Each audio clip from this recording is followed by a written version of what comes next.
Have you ever wondered how to properly talk to your kids about healthy foods versus unhealthy foods, snacking and treats versus the main meals? And have you ever struggled with this, especially when, you go take your kids to a birthday party or something where other people are in charge of feeding them and you're like, I don't know about all that food. And so, because I've always thought about this and having a daughter, I try to be really, really careful because I don't want to leave her with any sort of weird food issues or having the kind of some weird hangups around food later on in life. So this has been really, really important to me. So these are the few things that the way that I speak to my kids about nutrition and potentially ways that you could sort of improve your communication with your children around nutrition. I'm not a child psychology specialist, but so far these things have been working out for me. And I just wanted to share those with you so that way that you or any other parents who are looking to have those conversations with your kids without giving them any weird hangups, have some tools to do so. You're listening to the Low Carb Hustle, home of your $1,000,000 method, body method, where we help you get leaner and live longer. My name's Nate Palmer. I've been a coach since 2008 and helped over 1,200 people level up their health and fitness. My mission is simple: show you how to easily drop fat so you can feel lean, strong, and energetic. So if you're ready to learn how I speak to my kids about food and perhaps take one or two things away that you can start implementing right away, well, then stick around. Let's do this. So I was at my son's t-ball game. He's 3, so it's not a lot of t-ball. It's a lot of him standing around and often crying if he doesn't get a chance to catch the ball. But he loves it. And you want to know why? Because there's snacks at the end of it. How many parents can relate to that? So I feel like that he's always like, I was like, how was t-ball, buddy? How did you like it? And he's like, it's good. I had a snack. And I'm like, okay, well, how about hitting the ball? He's like, snacks though. That was it. And so I've tried to have like a little bit of just a little bit of like be relaxed about this because I think that it's so easy to get hung up and when other people are feeding your kids. And obviously I want my kids to be healthy. I don't want them eating a bunch of processed garbage. But sometimes like if grandma's taking them out, they're going to go get a Happy Meal at McDonald's. And I feel like personally, unless I am willing to be like, I will be with my kids 100% of the time, I don't really want to say like, hey, don't take my kids to these places. But like, when I'm with them, we're not going to McDonald's. I'm trying to take them to healthier places. So like, I feel like there's this balance that needs to get struck there because your kids aren't going to be able to avoid unhealthy processed foods, sodas, chips, etc. That's just what they see on TV all the time. That's what's available at school. That's what's available at snacks. That's what other parents are getting for them. So how do we put them into a place where they're not having weird hangups around food and instead are able to navigate the world of health and nutrition as like 6 or 7 year olds without making it a big weird thing? So when I was growing up, we were on a very, really strict diet. We did like a reverse elimination diet. So eliminated tons of stuff, then added them back in. But I remember for a while we had what we called treat coupons. And this is when I learned a little bit about how my brain works. So treat coupons, we got 4 per week, and I would hoard those bad boys. I wouldn't spend them. I would like maybe do one a week. And I just had a big collection of treat coupons that I knew I could cash in whenever. And then eventually that kind of fell to the wayside. And I was left with a bunch of treat coupons that I never used. But that's why I still have my lunch money from 3rd grade. I just don't spend my stuff. Keep it, hold it onto it tight. So that was weird. I'll be honest with you. Like that was a little bit weird and I know it was weird because whenever I talk to family friends from when I was growing up who I haven't seen in a while, they'd be like, oh, it's so funny that you're a nutrition guy because whenever you'd come over, you'd crush as much candy as you possibly could at our house. I remember this one family, we'd spend some time with them.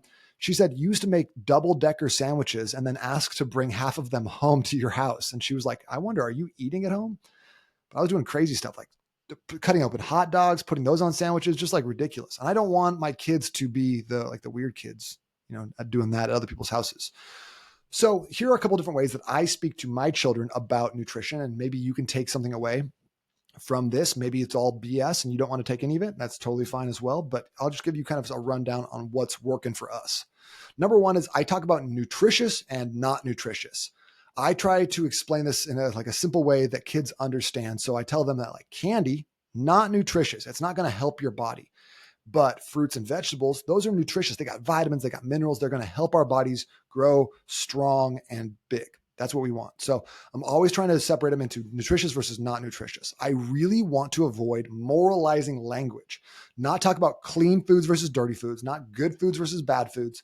I don't want them to have hangups on those things. I want them to understand what foods are going to fuel them and what foods are not going to fuel them. And so I think that making sure that they understand what fuels their body, mind, and their growth is really, really important. And the more we can harp on this, like it's a lot of times it's just what we're saying repeatedly in the language that we're using. I feel like a lot of us can look back on our parents and be like, yeah, my dad always said this.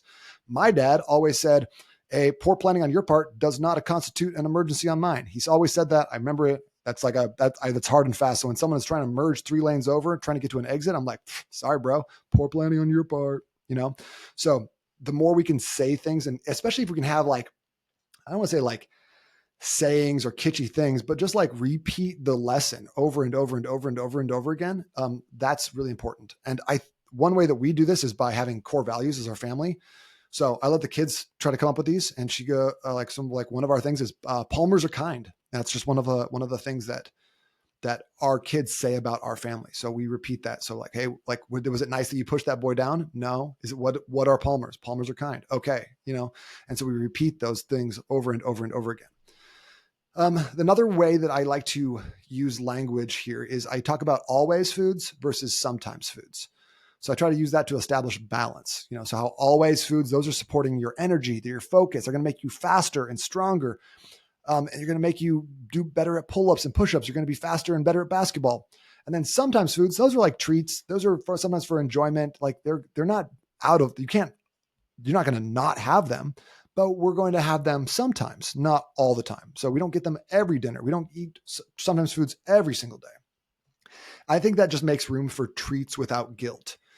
A food child person, a child food person on Instagram I saw said something to the effect of, give your kids desserts with dinner. So if they're going to have a cookie, put the cookie on their plate with dinner to make it normal to have that. So it's not like this big special treat thing. That didn't necessarily work for us. My kids would just eat that and be like, oh, more cookie. And I'm like, that's not how it works. You got to eat your meat now. And they're like, not full, not hungry anymore. Okay. All right. So that could work for some people, I guess, but did not seem to work for my children. I also want to always talk about foods that are making us stronger and healthier. So I always when I'm talking about those nutritious versus not nutritious, I want to give them examples. Hey, you know what? Like eggs are going to make your muscles bigger. Eating that chicken is going to make your muscles and bones stronger. And I think that a lot of where I'm talking about is strong and healthy as kind of being these the paradigms. If you want to be strong and healthy, right? And I try to demonstrate that in my own life. I want to show them being strong and healthy.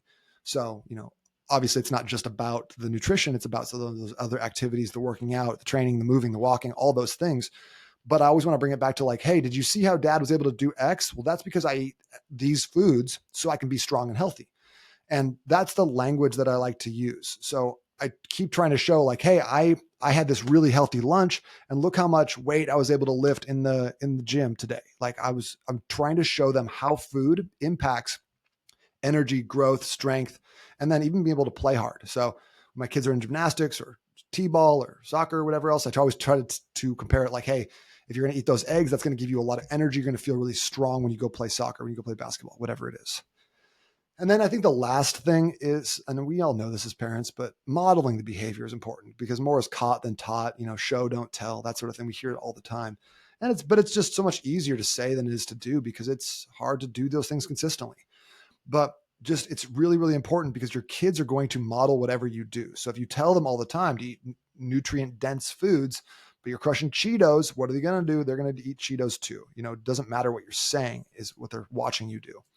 So I think choosing healthy snacks together, helping them understand how to pick out foods. I like to be hey, we're today for dinner, we're going to do one meat, one vegetable, and then one carb. So here are meat options. We could do chicken, we could do burgers, we could do whatever. We could do potatoes that I could cut up, or we could do tacos with the chicken. We'll do the tortilla.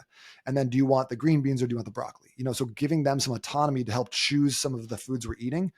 That way it's hey, you help prep this, and then my kids love to help in the kitchen. So I'll just to help them, let them pour stuff into containers or put them on pans or shift things around or just get them involved. My kids love whisking eggs and they are so bad at whisking eggs. But like that's something that I want them to be a part of so that they are engaged in actually creating the food we're eating and they feel a little bit more of like a sense of responsibility. And then like, kind of going back to the modeling behavior is showing them like letting your kids catch you exercising. And I'm very, very blessed to have a home gym. So sometimes I'll just take my kids out into the garage, give mom a minute to breathe, and then we'll all just work out. And we put up a set of rings. My daughter's been loving rings ever since gymnastics. She'll do all sorts of crazy flips and tricks on those. And then it's easy to be like, hey, you want to be able to do better at those rings? The more chicken you eat, the better you're going to be able to do those because you're going to get stronger. So always just reflecting it back to that and then making sure that they see me eating the green beans. They see me eating the broccoli. They see me eating the chicken. They see me training. And then, of the other things, catch me reading, catch me being kind to their mom, catch me meditating, all those things that I want to encourage in their lives. And especially like things that I want my daughter to look for in her future husband. I want her to look at me and be like, that's the standard and no one will ever live up to it. So that's something that's, it's heavy. It feels really heavy when I think about it like that, but it's a good weight. And I think that that's very, very helpful for a lot of parents. So main ideas here are just watch your language. Try not to have moralizing language that's good and bad, clean versus dirty. Try to think about things like what's nutritious? What is going to nourish us?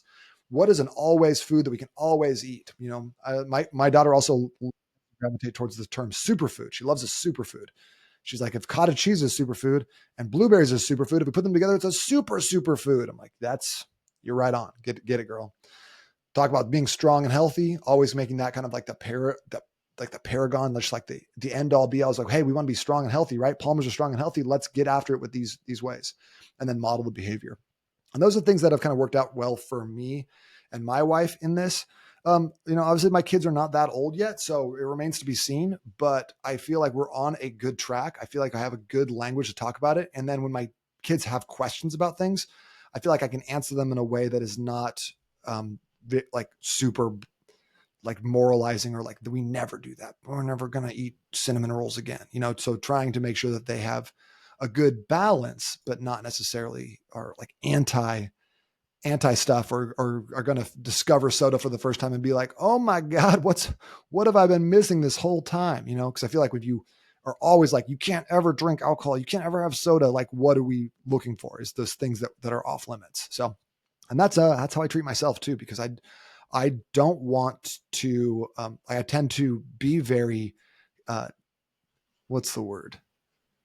Like contrarian. Yeah. Tend to be very contrarian when it comes to those things. So if I put hard limits on myself, I just start rebelling against my own limits, which is silly. So instead of doing that, I do a lot of like delayed gratification.